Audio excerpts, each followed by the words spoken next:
Hello everyone, welcome to our channel. You are here on iExamB to embrace the iExamB learning experience where you can prepare 50% faster.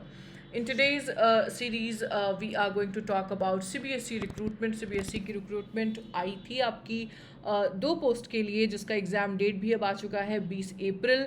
Junior assistant की post and superintendent की post, इन दोनों post के लिए अभी CBSE ने अपनी notification जारी की थी, जहां पे आपका जो एग्जामिनेशन का पैटर्न है वो दिया हुआ है कि सुपरिटेंडेंट के लिए आपको 2 टियर में एग्जामिनेशन यहाँ कंडक्ट होंगी, बट जो हमारा जूनियर असिस्टेंट का पोस्ट है इसके लिए आपको एक लेवल का एग्ज़ाम यहाँ पे अटेम्प्ट करना है, फिर इसके बाद स्किल टेस्ट होगा, वो भी देखना है हमें।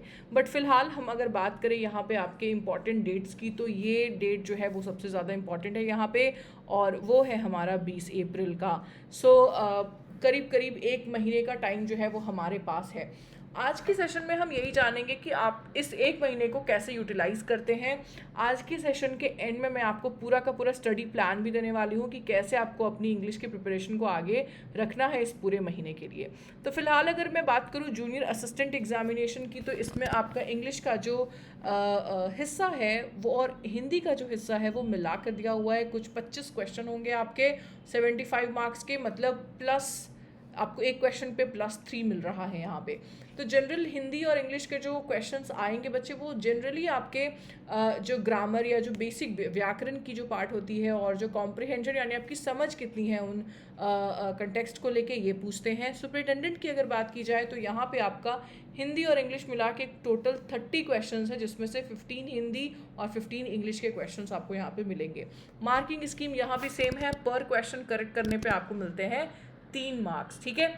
तो अगर मैं दोनों पोस्ट के लिए आपको इंग्लिश का सिलेबस यहाँ पे बताऊँ, तो अब देखो बहुत ज़्यादा वास्ट सिलेबस नहीं है। ये वही सारे सब्जेक्ट्स हैं जो आपने ये वही सारे टॉपिक्स है बेसिकली जो आपने अपनी इंग्लिश के सब्जेक्ट में पढ़ रखा है 10th में, 11th में, 12th में, आप सब इनसे टच में होंगे। जैसे कि सबसे पहला है active voice, passive voice. Grammar की बात हो, active passive voice would be the I think one of the important once, है ना। फिर आता है parts of speech. Parts of speech वही है, noun, pronoun, adjective, adverb. Basically आपको इनके अंदर के बहुत सारे नियमों को जानने की ज़रूरत नहीं है, एक बेसिक आइडिया होना चाहिए कि नाउन का जो ड्यूटी रहता है हमारे सेंटेंस में वो क्या है, प्रोनाउन क्या परफॉर्म कर रहा होता है, एडजेक्टिव एडवर्ब क्या परफॉर्म कर रहे होते हैं। ये चीज़ आपको जनरली यहाँ पे पूछे जाएंगे। कभी कभी सेंटेंस में जो है ना वर्ड अंडरलाइन कर दिया जाता है एंड देन आपसे पूछा जाएगा कि इसका पार्ट ऑफ स्पीच क्या है। फिर आता है हमारा ट्रांसफॉर्मेशन ऑफ सेंटेंसेस। देखो, ट्रांसफॉर्मेशन ऑफ सेंटेंसेस समझने का मतलब ये है कि आपको सेंटेंस स्ट्रक्चर का ज्ञान होना चाहिए कि आपने अफर्मेटिव सेंटेंस बनाया, इंटरोगेटिव सेंटेंस बनाया, निगेटिव है, एक्सक्लेमेटरी है, कैसा सेंटेंस का स्ट्रक्चर है, मतलब सब्जेक्ट वर्ब अग्रीमेंट है कि नहीं, वहाँ पे एक सब्जेक्ट होना चाहिए, एक वर्ब होना चाहिए, एक प्रेडिकेट होना चाहिए। तो वो चीज़ आपके सेंटेंस स्ट्रक्चर की ज्ञान आपको ये चीज़ में हेल्प करेगी।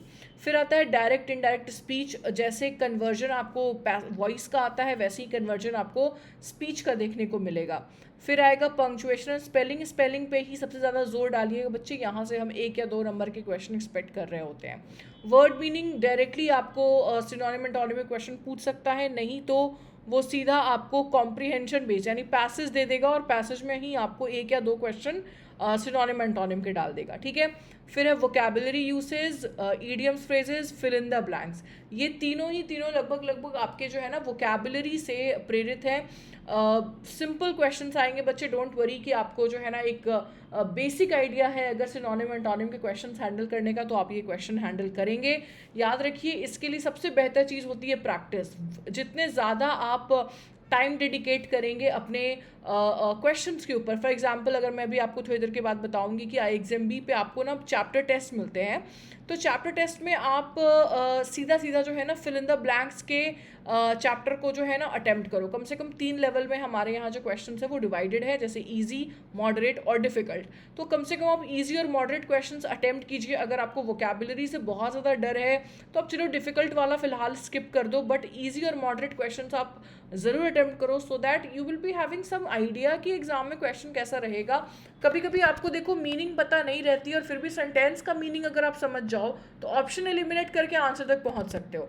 बट ये जो तरीका है ना, ये काम तभी करता है जब आपको थोड़ा आइडिया हो इस चीज़ का, मतलब थोड़ा सा आपने प्रैक्टिस कर रखा है।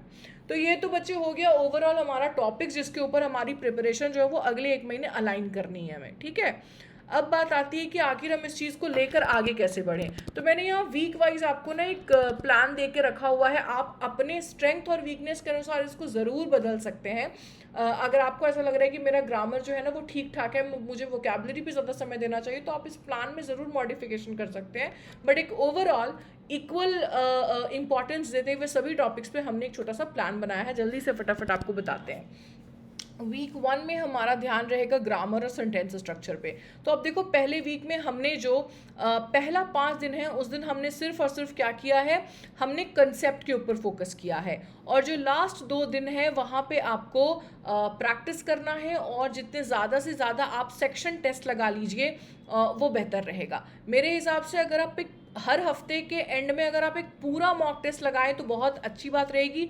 बट बहुत से बच्चे सोचते हैं कि जब तक मेरा पूरा सिलेबस कंप्लीट नहीं हुआ तब तक मैं मॉक टेस्ट कैसे लगाऊं।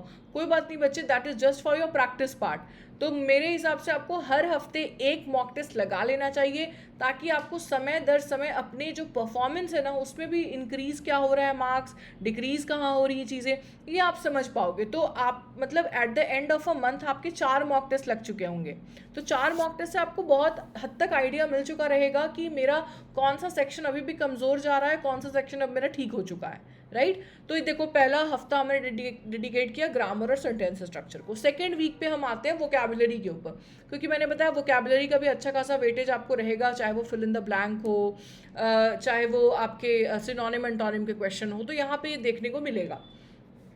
तो आप सीधा सीधा जो है ना MCQ के क्वेश्चन सॉल्व कीजिए, कंटेक्स्ट बेस्ड जितने ज़्यादा क्वेश्चन आप सॉल्व कर सकते हैं वो कीजिए। अगर समय मिलता है तो कोई अच्छी वोकैबुलरी ऐप आप डाउनलोड कर लीजिए, प्ले स्टोर पे भी आपको ढेर सारे मिल जाएंगे, बहुत सारे वेबसाइट्स हैं जहाँ से आप सीधे सीधे वर्ब जो है ना वोकैब के क्विजेस कर सकते हैं, ठीक है। तो ये सब चीज़ें ना आपको हेल्प करेंगी। देखो ज़्यादातर वोकैबुलरी में हमने एक्सरसाइज के ऊपर ही फोकस किया है, क्योंकि बहुत ज़्यादा थ्योरी चीज़ यहाँ पे है नहीं, ठीक है। तो जितना ज़्यादा आप अपने इस वाले पार्ट को रेफर करेंगे उतना अच्छा रहेगा। फिर आता है कॉम्प्रिहेंशन स्किल्स। कॉम्प्रिहेंशन स्किल्स मतलब ये हो गया कि पैसेज के क्वेश्चन अब आपको सॉल्व करने हैं यहाँ पे।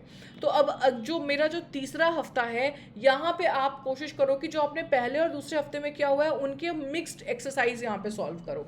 जैसे एक दिन ग्रामर देख लिया, हो सकता है ग्रामर पढ़ते वक्त आपको लगा हो कि मेरी जो स्पीच वाली टॉपिक है ना वो बहुत अच्छी नहीं है, तो आप स्पीच के ऊपर फोकस कर सकते हो।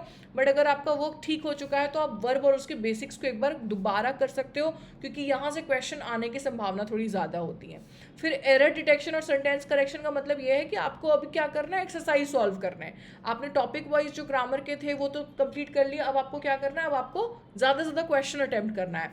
फिर आपने सब्जेक्ट ऑफ एग्रीमेंट और क्वेश्चन टैग के ऊपर, देखो क्वेश्चन टैग बहुत बड़ा इंपॉर्टेंट टॉपिक है बच्चे, प्रोनाउन में भी आपको ये पढ़ने को मिलता है, अलग से भी चैप्टर रहती है बहुत सारे ग्रामर बुक में, तो इसे बिल्कुल भी छोड़िएगा मत।